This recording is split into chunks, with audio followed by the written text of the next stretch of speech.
ये आकाशवाणी है। प्रस्तुत है कार्यक्रम करंट अफेयर्स। इसके अंतर्गत सुनिए काशी तमिल संगमम के सफल आयोजन पर परिचर्चा। इसमें भाग ले रहे हैं राजनीतिक विश्लेषक शेखर अय्यर, जगदीश उपासने और वरिष्ठ पत्रकार रोशन गौर। कार्यक्रम का संचालन कर रहे हैं आकाशवाणी संवाददाता ओम वेश उपाध्याय। वाराणसी और तमिलनाडु की संस्कृतियों के बीच सदियों पुराने संबंधों का जश्न मनाने के लिए केंद्र सरकार द्वारा आयोजित किया गया काशी तमिल संगमम यह अपनी तरह का पहला ऐसा कार्यक्रम था जो कि आज सफल समापन कर चुका है। संगमम का उद्घाटन 19 नवंबर को प्रधानमंत्री नरेंद्र मोदी द्वारा किया गया था। तभी से छात्रों, विद्वानों, कारीगरों और चयनित लोक कलाकारों और व्यापारियों के 12 अलग-अलग समूहों ने एक के बाद एक करके वाराणसी का दौरा किया। प्रत्येक समूह में लगभग 200 से 250 प्रतिनिधि थे जिन्होंने विभिन्न कार्यक्रमों की श्रृंखला में भाग लिया। आज हमारे साथ काशी तमिल संगमम के सफल समापन और उससे जुड़े इतिहास के बारे में चर्चा करने के लिए मौजूद हैं जगदीश उपासने, शेखर अय्यर और श्री रोशन जी। आपका बहुत बहुत स्वागत है। धन्यवाद। रोशन जी, सबसे पहले तो अगर हम काशी तमिल संगमम की बात करें, क्योंकि इसका उद्देश्य है सदियों पुराने ज्ञान के रिश्ते और उत्तर और दक्षिण के बीच प्राचीन सभ्यतागत संबंध को फिर से खोजना। इस तरह के आयोजन को सांस्कृतिक विरासत के कायाकल्प और व्यापक प्रचार में आप कितना बड़ा समझते हैं और क्या हैं इनके योगदान? देखिए, हम सबको पता है कि भारत ज्ञान, संस्कृति और विरासत का बहुत बड़ा केंद्र है। पूरी दुनिया हमारे हिंदुस्तान का जो ज्ञान है उसका मुरीद है। और जो काशी है और तमिलनाडु है, वो दोनों उनके आपस के जो ज्ञान है, विज्ञान है, संस्कृति है, विरासत है, दार्शनिक है, इन सब का एक संगम है। और ये संगम आज से नहीं, सदियों से हमने जो इतिहास पढ़ा है और आपने भी देखा होगा कि शंकराचार्य जी जब हिंदू धर्म का प्रसार के लिए आए थे, हिंदू धर्म की रक्षा के लिए, तो उन्होंने काशी में भी आए थे। और उसके बाद काशी का और तमिलनाडु का ऐसा संगम रहा कि एक मिनी तमिलनाडु काशी में बना और एक मिनी काशी तमिलनाडु में बनी। तो ये जो संगम है, ये जो मिलन है, ये सदियों पुराना है। ये लगभग 1000 साल हो चुके हैं। जो आपने बात कही कि ये इसकी जो महत्व क्या है, इसका महत्व देखिए, महत्व तो हम सभी भारतीय एक हैं और वर्षों से हम अपनी संस्कृतियों को मिलाने के लिए, उनको बढ़ाने के लिए काम कर रहे हैं। लेकिन जब से प्रधानमंत्री नरेंद्र मोदी ने एक भारत श्रेष्ठ भारत की कल्पना की, ये मुझे लगता है कि अद्भुत है। क्योंकि दो संस्कृतियों को मिलाना, देश के लोगों को आपस में एक दूसरे की संस्कृति को जानना, और अगर कहीं भूली बिसरी संस्कृति है तो उसे मिलाना। मैं एक जगह पढ़ रहा था, एक प्रोग्राम हुआ था कि अरुणाचल का जो निस्वाग नगर है, वहां की रुक्मणी थी।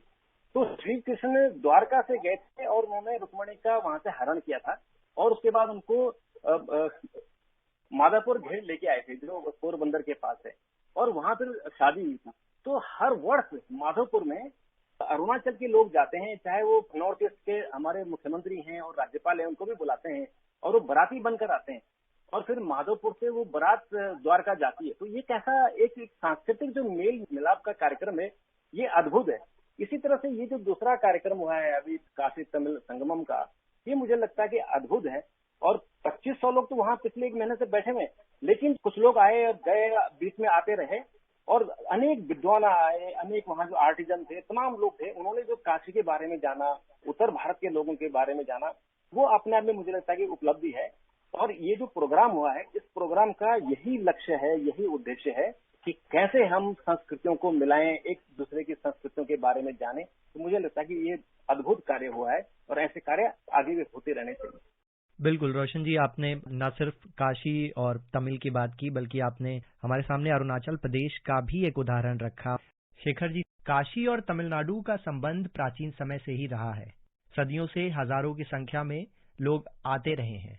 शेखर जी, आपसे इसकी ऐतिहासिक जड़ों के बारे में जानना चाहूंगा कि कैसे यही संबंध आज के समय में काशी तमिल संगमम के आयोजन की नींव बना। बिल्कुल, इसका नाम भी अगर देखेंगे, संगम नहीं है, केवल संगमम। दक्षिण भारत में संगम को संगमम कहते हैं। देखिए, तमिलनाडु हम सब जानते हैं, प्राचीन हिंदू मंदिर है वहाँ पे। जहाँ जाइए, शिव जी का उपासना वहाँ पे, जो कश्मीर शैविज्म एक माना जाता है, मतलब वो कश्मीर में एक जिस तरह शिव जी को उपासना करते हैं, उसी तरह तमिलनाडु में भी करते हैं, जिसको कहते हैं तमिल शैव सिद्धांतम। वहाँ पे नॉर्थ में उसको कश्मीर शैविज्म कहते हैं। तो शिव जी की उपासना, शिव जी के रूप, उसमें परमात्मा देखने की जो एक प्रकार से हमारी कल्चरल हेरिटेज रही है, सांस्कृतिक हेरिटेज रही है, ये दोनों में है। तो इसीलिए आप देखेंगे एक पांड्य राजा होते थे, उनका नाम था आदि वीर राम पांड्यन, बड़े राजा थे। वो अपने तीर्थ यात्रा में आए थे काशी, उन दिनों में, मैं कह रहा हूँ ये तो हजार सालों के पहले की कहानी है। वो आके विश्वनाथ जी के दर्शन के बाद फिर जाके वहां पे एक जगह पे एक शिव मंदिर बना है, जो प्राचीन मंदिर आज माना जाता है, उसको कहते हैं तेन काशी। तेन मतलब तमिल भाषा में साउथ, यानी दक्षिण। तो दक्षिण काशी का उन्होंने वहां पे स्थापना की, आज वो मंदिर ये है। तो ये सब हम इसीलिए दोहरा रहे ये कारण से कि राजनीतिक कारण से हट के अगर हम देखें, भारतवर्ष में कोई ऐसा कोई विवाद नहीं था, ये तमिल कल्चर अलग है, संस्कृत कल्चर है, ऐसा कुछ नहीं था। उसको दोहराने के लिए जब अमृतकाल उत्सव माना जा रहा है, अवश्य वहां के लोगों को भी समझना चाहिए कि काशी विश्वनाथ जो है, प्राचीन समय से दक्षिण के लोग आते थे, इसलिए तो आज भी काशी नगर में आप देखेंगे कई साउथ के लोग वहां पे बसे हुए हैं, कई पीढ़ी से बसे हुए हैं। आप पुजारी ले लीजिए, वहां पे सारे मंदिर भी है, वहां पे काशी में गंगा के किनारे अनेक दक्षिण भारत के मंदिर भी है वहां पे। तो ये सारा जो अभी जो प्रयत्न है कि एक भारत श्रेष्ठ भारत की श्रेष्ठता समझने के लिए काशी और हमारे तमिलनाडु में देखिए हर प्राचीन मंदिर जो है, हमारी जो अद्वैतिक फिलॉसफी हो या वेदांत हो, और शिव जी की जो उपासना, देखिए शिव जी को पूरा परमात्मा मानने का जो तमिल में टेक्स्ट है, श्लोक है, सब है। तभी का जो कल्चर है, जैसे भरतनाट्यम हम सब जानते हैं, भरतनाट्यम कल्चर में आप देखेंगे पूरा सनातन धर्म का उसमें ये है विशिष्टता उसमें, क्योंकि वो भी एक प्रकार से भक्ति भाव का एक स्वरूप है। और उसके अलावा कर्नाटिक संगीत आप जानते हैं, अनेक बार आपने जुगलबंदी सुना होगा, दक्षिण भारत के कर्नाटिक संगीत है और हिंदुस्तानी संगीत है। कई कलाकार ने जुगलबंदी भी की है। तो कई राग हैं जो राग कर्नाटिक संगीत में भी है और हिंदुस्तानी संगीत में भी है। तो इस तरह की चीजों को सामने लाने के लिए कई कल्चरल फेस्टिवल्स ऑर्गेनाइज किया। उसमें खास करके जो शिव उपासना के दो बड़े तमिल टेक्स्ट हैं, एक है तेवारम और दूसरा है तिरुवाचकम। तिरुवाचकम को लिखे थे एक बड़े शिव भक्त थे, उनका नाम था माणिकवाचक। उन्होंने शिव जी की ऐसी रूप की ये किया कि जिसमें आपको उसको अगर आप देखें, वो और जितने हमारे श्लोक है यहाँ पे, शिव तांडव स्तोत्र हो या शिव पुराण हो, जो भी आप ले लीजिए, उसमें कितने लिंकेजेस देखेंगे। वास्तव में एक ही एक्सपीरियंस कोई बता रहे हैं, कोई तमिल में बता रहा है, कोई संस्कृत में बता रहा है। तो इसमें ये जो कोशिश है कि जो जहां कोई विवाद नहीं है, जो क्योंकि कोशिश हो रही है विवाद सृष्टि करने के लिए, उसको खत्म करने के लिए ये सोचा गया। और हम सब जानते हैं 2021 में प्रधानमंत्री ने जो तमिल के बड़े कवि है, जो राष्ट्रीय कवि है महाकवि सुब्रमण्य भारती, उनको ही यादगार करके उनकी जो तमिल कविता में जो भी लिखा गया उसी को ये करके प्रधानमंत्री नरेंद्र मोदी जी ने वो घोषणा की थी, एक भारत श्रेष्ठ भारत की बड़ी ये होनी चाहिए, उत्सव होनी चाहिए। उस उत्सव में ये हो रहा है। साथ में आप जानते हैं कि हमारे जो नेशनल एजुकेशन पॉलिसी है, उसमें भी जो भारतीय भाषाओं के लिए जो इम्पोर्टेंस दिया जा रहा है, वो भी इस सिलसिले में बहुत महत्वपूर्ण है। मैं थोड़ा सा अपने श्रोताओं को इस विषय में बताना चाहूंगा कि उद्घाटन समारोह में जब प्रधानमंत्री मोदी ने तमिल संस्कृति और भारत और काशी के विषय में चर्चा की, तब उन्होंने कहा, काशी और तमिलनाडु दोनों ही संस्कृति और सभ्यता के टाइमलेस सेंटर्स हैं। हमें याद रखना है, हम भाषा भेद को दूर करें, भावनात्मक एकता कायम करें। रोशन जी, इस तरह के आयोजन सामूहिक रूप से कैसे एक भारत श्रेष्ठ भारत को बढ़ावा देते हैं? मुझे लगता है कि ये सरकार ने जो अपनी तरफ से कोशिश की है, ये बहुत बड़ी कोशिश है। लेकिन इसके साथ साथ हमें जो लोगों की कोशिशें होनी चाहिए, हमारे देश के लोगों को आपस में भी इस तरह के प्रोग्राम करने चाहिए। केवल सरकार पे ही निर्भर नहीं रहना चाहिए, क्योंकि सरकार का एक सीमित दायरा रहता है। सरकार ने आपको एक मंच उपलब्ध करा दिया है। इसके अलावा जो हमारे विभिन्न संगठन हैं, हमारे एनजीओ हैं, इन सबको मिलकर, जो हमारे सांस्कृतिक संगठन है, उन्हें मिलकर इस तरह से काम करने की, जैसे हमारे यहाँ तमाम प्रोग्राम होते हैं। आपने देखा कि उत्तर भारत में अक्टूबर के महीने में जब रामायण होती है, जगह जगह रामलीलाएं होती हैं, तो ये हमारी एक सांस्कृतिक पहचान है। इस संस्कृति को आप जहाँ रामायण नहीं होती है या जहाँ इस तरह के कार्यक्रम नहीं होते हैं, तो वहाँ के लोगों को लाके दिखाना चाहिए कि हमारी संस्कृति कितनी समृद्ध है। और ऐसे ही जब दक्षिण में या ऐसी जगह जहाँ उनके अपने क्षेत्रीय कार्यक्रम होते हैं, उनके सांस्कृतिक कार्यक्रम होते हैं, तो उत्तर भारत के या अन्य ऐसे लोगों को लेके जाना चाहिए कि वहाँ देखिए कि वहाँ कैसे प्रोग्राम होते हैं। इससे एक दूसरे की संस्कृतियों को जानते हैं। आपको मैं एक और उदाहरण देना चाहता हूँ कि अभी गुजरात में चुनाव हुए हैं। ये एक पूरी तरह से राजनीति था कि आपने लोगों से वोट मांगने के लिए गए, लेकिन इसमें एक संदेश छुपा हुआ था कि बीजेपी ने तमिलनाडु के और आंध्र प्रदेश की बहुत सारी महिलाओं को लेकर आए और उनको गुजरात के जगह जगह जो घर घर वोट मांगने के लिए जा रहे थे वहां उनको घुमाया। उनका मकसद वोट मांगना नहीं था, उनका मकसद था कि तमिलनाडु के लोग गुजरात की संस्कृति को जाने, गुजरात के लोगों का खान पान क्या है वो कैसे जाने, वो एक संदेश था। तो ये जो एक भारत श्रेष्ठ भारत का जो अभियान चल रहा है उसका मैं उस हिस्से को देखता हूँ। मैंने इसलिए यहाँ जिक्र किया कि ये राजनीति में भी हमने संस्कृति देखी कि हम भारत की संस्कृति को कैसे आगे बढ़ा सकते हैं। तो मुझे ऐसा लगता है कि इसमें जो हमारे सामाजिक संगठन है, सांस्कृतिक संगठन है, धार्मिक संगठन है, जैसे कि दिल्ली में आपने देखा होगा बहुत सारे ऐसे संगठन है कि जो बसें लेकर जाते हैं, मंदिरों के दर्शन कराते हैं। कुछ राज्य सरकारें ऐसे करा रही हैं जो कि धार्मिक यात्राएं करा रही हैं। तो मुझे लगता है कि इससे बड़ा जो संस्कृति के दर्शन करना, संस्कृति से परिचय कराना, रूबरू कराना, ये बहुत बड़ी उपलब्धि है और इसको बहुत बड़े पैमाने पर करना चाहिए, क्योंकि जो हमारी युवा पीढ़ी आ रही है उसको देश के बारे में, देश की कोने कोने की संस्कृति के बारे में जागरूक करना बहुत जरूरी है। बिल्कुल, जब हम ये बात करेंगे कि हमारे पुराने रिश्तों और समृद्ध इतिहास को पुनर्जीवित करने की बात होगी तो इस बारे में जरूर बात होगी कि कैसे हमें इतिहास को जानना और उसे पढ़ना चाहिए। रोशन जी, क्या आप काशी तमिल संगमम के पीछे के सांस्कृतिक महत्व और इतिहास को हमारे दर्शकों के साथ साझा कर सकते हैं? शंकराचार्य जी जब यहाँ आए थे तो अपने साथ तो बहुत सारे जो तमिल लोग थे उनको लेकर आए और उसमें से बहुत सारे तमिल यहीं काशी विश्वनाथ में ही ठहर गए थे और उन्होंने एक तमिल मोहल्ला बनाया जहाँ तमिलनाडु के अनेक मंदिर हैं जो हरिश्चंद्र घाट के आसपास हैं। तो उन्होंने वहाँ एक तमिलनाडु की संस्कृति खड़ी की जो वहाँ अभी भी रहते हैं। वो बहुत अच्छी वहाँ पे हिंदी बोलते हैं और उन्होंने हमारा जो उत्तर भारत का जो संस्कृति है उसको अपना ली है, लेकिन वो वहाँ तमिलनाडु की संस्कृति का प्रचार प्रसार कर रहे हैं, लोगों को बता रहे हैं। और उसके बाद जब यहाँ कुमार स्वामी जी आए थे करीबन 16वीं शताब्दी में, तो वहाँ पे उन्होंने एक मंदिर बनाया था जो वहाँ पे केदारेश्वर मंदिर है। तो केदारेश्वर मंदिर भी वहाँ पे दक्षिण की जो तमिलनाडु की संस्कृति है उसका प्रचार प्रसार कर रही है, वो यानी उत्तर के भारत के लोगों को वहाँ के बारे में बता रही है। तो ये दक्षिण का तमिलनाडु का हमारे उत्तर से संबंध रहा, काशी से संबंध रहा। बिल्कुल, और काशी तमिल संगमम में हुए जब हम विभिन्न कार्यक्रमों की बात करेंगे तो उसमें एक पुस्तक विमोचन के दौरान प्रधानमंत्री नरेंद्र मोदी ने सांस्कृतिक जीवन और जीवन जीने की कला पर आधारित किताब तिरुक्कुरल का विमोचन किया, जिसका 13 भाषाओं में अनुवाद भी किया गया है। रोशन जी, काशी तमिल संगमम सांस्कृतिक विरासत बल्कि साहित्यिक विरासत और इसके महत्व को भी उजागर कर रहा है, इस पे आपकी क्या राय है?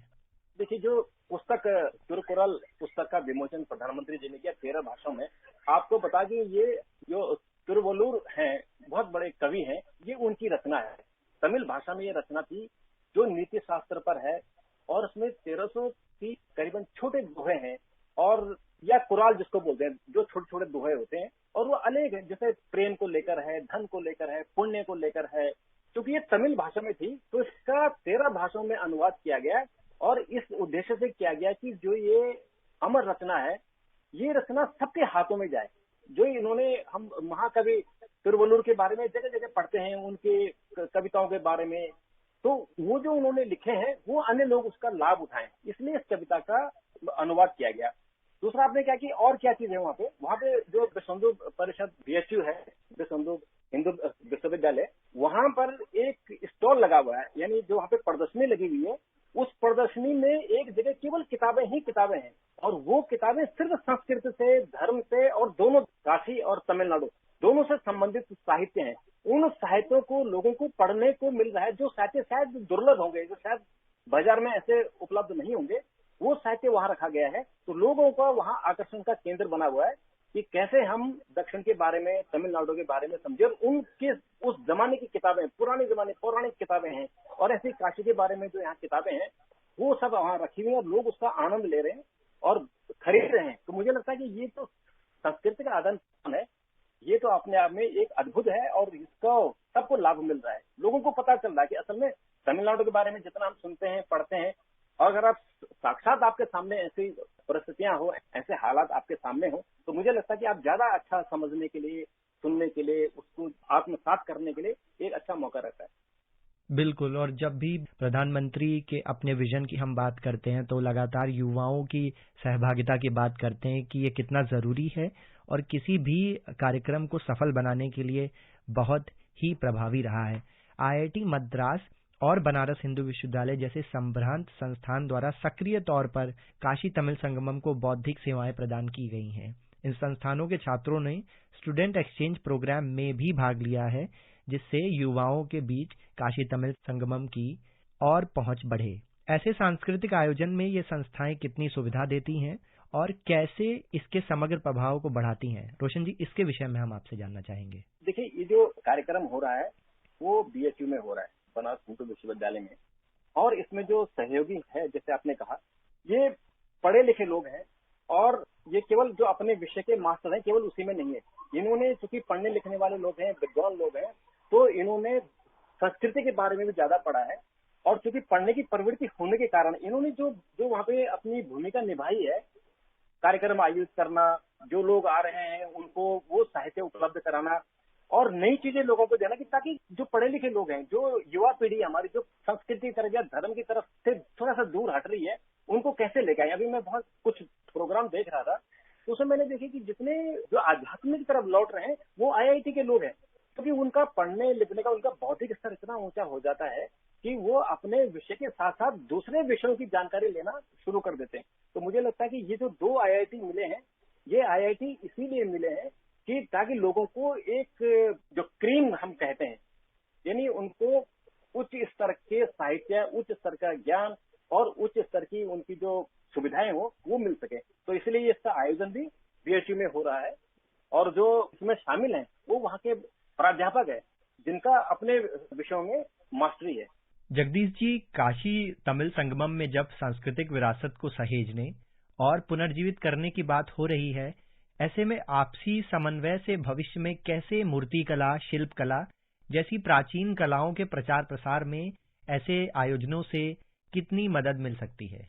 देखिए, काशी और कांचीपुरम का व्यापार बहुत पुराना है। जैसे चोल, चेर और पांड्य राजाओं के काल में प्रगाढ़ व्यापार था, खासतौर पे सिल्क का जो व्यापार था ये पहले से ही चल रहा है। इसके अलावा जैसे मैंने कहा कि काशी के अनेक विद्वान, तमिलनाडु के अनेक विद्वान काशी में बसे हुए हैं। जैसे काशी में तो हर प्रांत के आपको विद्वान मिलेंगे।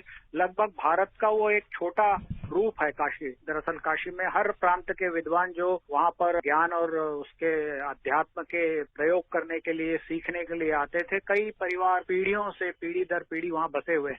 वैसे तमिलनाडु के भी पीढ़ी दर पीढ़ी वहाँ परिवार बसे हुए हैं, और व्यापार परिवार भी बसे हुए हैं, पंडित परिवार भी बसे हुए हैं, और वो ज्ञान, अध्यात्म और ज्ञान की शिक्षा देने वाले परिवार भी बसे हुए। तो मैं मानता हूँ कि ये जो आदान प्रदान है, इस आदान प्रदान को पुनर्जीवित करने की जरूरत है। सिर्फ व्यापार की बात नहीं है। जैसे मैंने कहा कि पहले लोग जो हैं वो रामेश्वरम से जब चलते थे, मंदिर में जो कोटि तीर्थ है वहाँ स्नान करके फिर काशी जाते थे, वहाँ से गंगा जल लाकर रामेश्वरम को चढ़ाते थे। 6 महीना इस यात्रा में लगते थे। लेकिन ये यात्रा सिर्फ धार्मिक और आध्यात्मिक यात्रा नहीं होती थी, ये सब तरह की कारणों से भरी हुई, व्यापार के लिए, ज्ञान के लिए, इन सब कामों के लिए ये होती थी। काशी और कांची 2 ज्ञान के क्षेत्र हैं, जिनका तमिल शास्त्रों में जो संगम साहित्य का मैंने उल्लेख किया उसमें उसका उल्लेख मिलता है काशी और कांची की। ये दोनों भारत के पुरातन ज्ञान के क्षेत्र हैं। ये व्यापार के क्षेत्र काशी कांचीपुरम स्थापत्य के लिए, जो पात्र निर्माण है उसके लिए, वस्त्र निर्माण के लिए, इनमें पुराना व्यापार होता रहा है।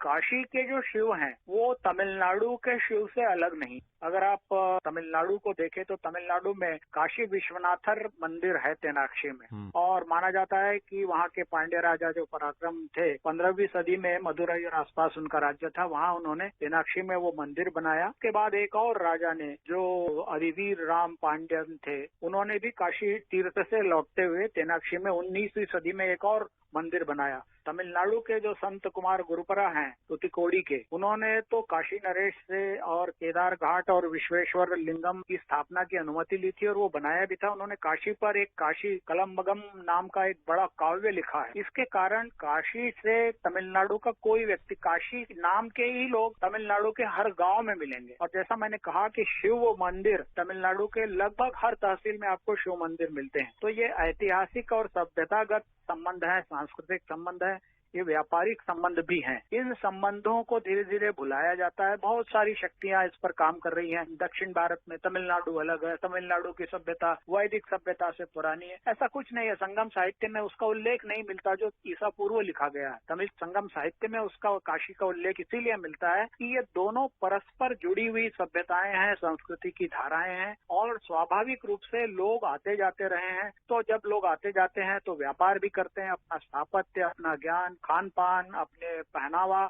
इन सबको भी शेयर करते हैं। ये जो आयोजन, इसका बड़ा लाभ मिलने वाला है। देखिए, प्रधानमंत्री मोदी जब से काशी से निर्वाचित हो रहे हैं, उन्होंने एक काशी कॉरिडोर बनाया और काशी एक अपने पुराने भव्य स्वरूप में फिर लोगों को दिखने लगा। उसमें बहुत सी चीजें बाकी हैं, लेकिन वो होने वाली हैं। आप काशी का जो काशी विश्वनाथ टेम्पल है मीनाक्षी का, वो देख कर आइए। वहाँ जाकर पता लगता है कि काशी का क्या महत्व है और कितना पांड्य, चोल या चेर राजाओं ने तमिलनाडु का और गोल्डन पीरियड माना जाता है, जिसमें संस्कृति की, सभ्यता की, ज्ञान की, विज्ञान की और युद्ध कलाओं की सबकी सर्वोच्च अवस्था पर प्रदेश पहुंचा हुआ था। उस दौर में भी काशी का वहाँ महत्व था। तो मैं मानता हूँ बनारस हिंदू विश्वविद्यालय, IIT मद्रास और शिक्षा मंत्रालय के सौजन्य से ये आयोजन हो रहा है। इनसे व्यापार भी बढ़ेगा, सांस्कृतिक संबंध भी बढ़ेंगे, एक दूसरे को समझने की और जो वृत्ति है वो भी बढ़ेगी, और जो ऐसे ताकतें जो भेद पैदा करना चाहती है उनको भी आप पीछे कर सकें। बिल्कुल रोशन जी, काशी तमिल संगमम हमारी दो महान संस्कृतियों के बीच दार्शनिक एकता और समानता का भी जश्न है।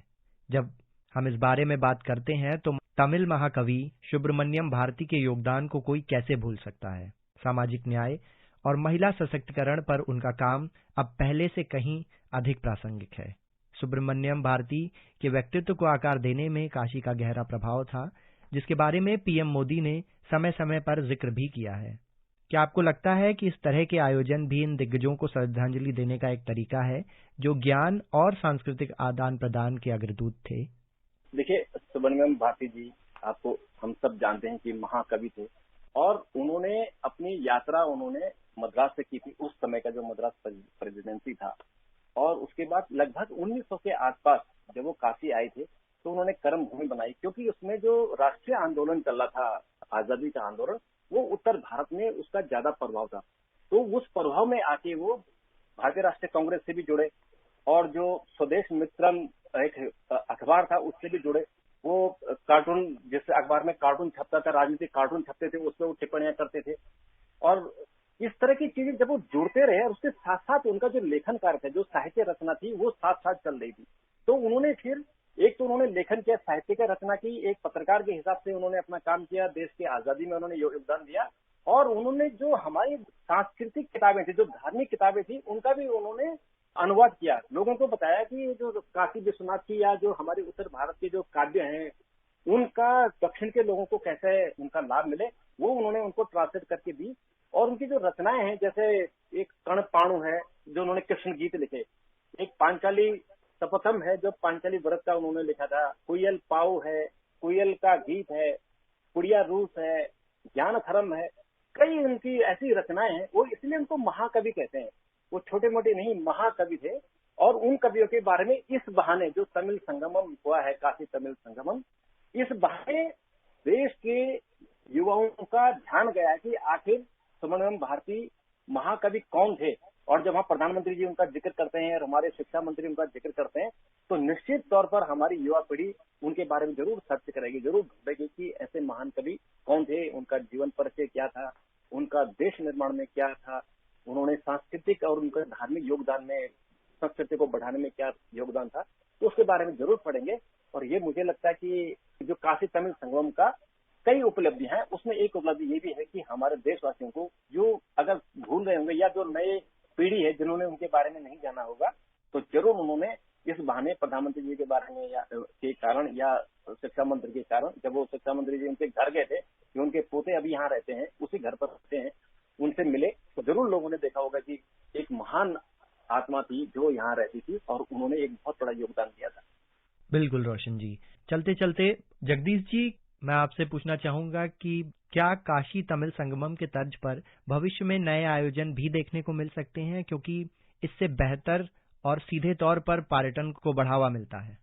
देखिए, जो विविधता में एकता की जो बात है वो यही है। और एक भारत श्रेष्ठ भारत के तहत जो कार्यक्रम चल रहे हैं, जैसे एक राज्य का, उत्तर के किसी राज्य का विद्यार्थियों का एक ग्रुप जाकर दक्षिण के किसी एक राज्य में, मान लीजिए केरल में या तमिलनाडु में जाकर वहाँ वो तमिल सीखे या मलयालम सीखे या उधर तेलुगु सीखे उसी तरह दक्षिण के लोग उत्तर में जाएं, पश्चिम के लोग पूरब में जाएं, ये कार्यक्रम पहले से चल रहा है। वो वहाँ की संस्कृति से परिचित हों, भाषा को सीखें, वहाँ के खान पान को, तो कितनी समानताएं हमको मिलती है। और ये जो बहुत सारे सर्किट और शुरू किए गए हैं, यात्राएं शुरू की गई है, इसका उद्देश्य यही है कि ये एक पुरातन राष्ट्र है, 7 से 10,000 साल की हमारी सभ्यता है, और उस सभ्यता को जो मॉडर्न नई आधुनिक पीढ़ी है जो 21वीं सदी की बात, तंत्र ज्ञान की बात करती है, तो हम टेक्नोलॉजी को भी साथ में रखें, विज्ञान को भी साथ में रखें, लेकिन हमारी जड़ें जहाँ हैं वहाँ पर भी, जैसे अब चोल और पांड्य राजाओं के समय में जो जहाज रानी का काम था, युद्धक नौकाओं का काम था, बड़े बड़े जहाज बना करते थे, आज भी उनके पुराने बंदरगाहों के निशान है, पुराने कुछ बंदरगाह तो उसमें से अभी भी चालू है, वो आधुनिक ज्ञान से किसी कमतर नहीं है। तो हमारी इस पीढ़ी को ये बताना, और इन सर्किट यात्राओं के जरिए पर्यटन मंत्रालय ने जो शुरू किया, अलग अलग राज्य सरकारों ने भी शुरू किए, जैसे छत्तीसगढ़ ने राम पथ वन गमन और मार्ग बनाया, क्योंकि भगवान राम वनवास को गए तो इधर से होकर ही दंडकारण्य गए माना जाता है, तो उस वन पथ गमन मार्ग को बनाया है, उसको और डेवलप किया जा रहा है। अयोध्या को इसी तरह से डेवलप किया जा रहा है। जो पुराने क्षेत्र है, काशी, कांची, अवंतिका, पुरी, द्वारा, वशिष्ठ, इन सब सेंटर्स को डेवलप किया जा रहा है। भले ही आप मानते रहे कि ये धार्मिक केंद्र है, लेकिन ये धार्मिक से ज्यादा इस देश की अस्मिता के केंद्र हैं, देश की आस्था विश्वास के केंद्र हैं, ज्ञान के केंद्र भी हैं। इनमें पर्यटन को बढ़ावा मिलेगा। और अब लोग जा रहे हैं, आप पर्यटन के आंकड़े अगर आप देख लें तो इन सब बौद्ध सर्किट चल रहा है। गया तक के लिए बड़ा सर्किट पहले ही बनाया गया था, अब उसको और उन्नत किया गया है। सब स्थानों पर लोग जा रहे हैं, केदारनाथ तक लोग जा रहे हैं। इस बार केदारनाथ में रिकॉर्ड नंबर यात्री पहुंचे। तो ये बताता है कि ये सिर्फ अध्यात्म और धर्म का मामला नहीं है, उसके साथ पर्यटन भी जुड़ा हुआ है, उसके साथ आस्था विश्वास भी जुड़ा हुआ है, और अपनी अस्मिता, अपनी पहचान को और जाहिर करने का एक भाव भी जुड़ा हुआ है। मैं समझता हूँ कि ऐसे आयोजन और विभिन्न मंत्रालयों ने, विशेषकर पर्यटन मंत्रालय ने जो कार्यक्रम शुरू किए हैं, उनसे इस एक भारत और श्रेष्ठ भारत के रूप में इसको पुनर्स्थापित करने में बहुत मदद मिलने वाली। शिखर जी, प्रधानमंत्री मोदी का विशेष जोर रहा है कि भारत के अनेक सांस्कृतिक धरोहरों का जीर्णोद्धार हो और इन जगहों में पर्यटन को बढ़ावा मिले, जिससे इन स्थानों की मौजूदा स्थिति बदले और खोई हुई प्रसिद्धि भी वापस मिले।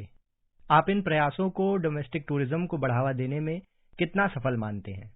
देखिए, आपको याद होगा एक मन की बात में प्रधानमंत्री नरेंद्र मोदी जी ने एक प्रकार से आह्वान किया था कि हर आदमी, हर नागरिक को सोचना चाहिए कि कम से कम ऐसी जगह जाए वो कभी ना गया हो अपने देश के अंदर, ऐसे राज्य में जाए जहां उनको कोई परिचय ना हो, उनकी भाषा को समझें, उनकी लोगों को खाना पीना रहना ठहरना ये सब एक प्रकार से एक्सपीरियंस करें। यानी एक प्रकार से ये टूरिज्म हो सकती है। अगर कोविड काल छोड़ देंगे फिर डोमेस्टिक टूरिज्म की अभी बढ़ावा शुरू हो गई है। अभी लोग जाते हैं, तमिलनाडु में जाते हैं, फिर तमिलनाडु के लोग भी यहाँ आते हैं। और आप जानते हैं आजकल जो काशी के डेवलपमेंट के बाद अब उज्जैन की डेवलपमेंट हो गई है, केदारनाथ, बद्रीनाथ, तो रेगुलरली मैं जानता हूँ कि वहां से डोमेस्टिक टूरिस्ट काफी आते हैं दक्षिण भारत से दर्शन करने के लिए। तो हमारे यहाँ देखिए तीर्थ यात्रा जाना एक प्रकार से जो रिलीजियस टूरिज्म जो कहा जा रहा है ये बड़ा इंपॉर्टेंट रहा है। और ये कई सालों से मैं जानता हूँ हमारे घर में, हमारे परिवार में जो बुजुर्ग हो जाते हैं वो तीर्थ यात्रा पे जाते हैं, दक्षिण से जाते हैं। ऐसे समय भी गए जहाँ पे उस समय ट्रेन नहीं था, कुछ नहीं था। आज तो सारी सुविधाएं हैं, मतलब 2-3 घंटे में पहुंच सकते हैं, जहां पहुंचना पहुंच सकते हैं, या ट्रेन में भी सफर करके जा सकते हैं। क्योंकि जब बनारस के लोग भी ये तमिल के जो नृत्य देखते हैं, इनकी फोक ये उनको भी एक प्रकार की इच्छा होगी तो हमें भी जाके देखना है, रामेश्वरम जाना है, मथुरई जाना है, तंजावुर, जहाँ कह सकते हैं विश्व में सबसे बड़ा शिव मंदिर, वहां पे सबसे बड़ा शिवलिंग है, उसको चोला राजा ने बनाया, राजा राजेंद्र चोल ने उनको मंदिर बनवाया था। उस मंदिर को देखकर ही आप आश्चर्य होंगे, जो 1500 साल से ज्यादा है, किस तरह उस समय क्या इंजीनियरिंग था, क्या था, कैसे ऊपर लेके जाके गोपुरम बनाए। उत्तर भारत से लेकर आप कश्मीर तक जाइए तो एक ही चीजें सामने आती है, एक ही बातें सामने आती है, एक ही आध्यात्मिक सोच भी सामने है। हमारे साथ जुड़ने और काशी तमिल की प्राचीन सभ्यतागत संबंध और काशी तमिल संगमम के सफल समापन पर चर्चा करने के लिए बहुत बहुत धन्यवाद। धन्यवाद। अभी आप सुन रहे थे काशी तमिल संगमम के सफल आयोजन पर परिचर्चा। इसमें भाग ले रहे थे राजनीतिक विश्लेषक शेखर अय्यर, जगदीश उपासने और वरिष्ठ पत्रकार रोशन गौर। कार्यक्रम का संचालन कर रहे थे आकाशवाणी संवाददाता ओम वेश उपाध्याय। ये कार्यक्रम आकाशवाणी के समाचार सेवा प्रभाग द्वारा प्रस्तुत किया गया। इसे आप हमारे mobile app news on AIR और YouTube channel news on AIR official पर भी सुन सकते हैं। इस कार्यक्रम के संबंध में अपनी प्रतिक्रिया आप हमें ईमेल कर सकते हैं। पता है AIRNSDtalks@gmail.com।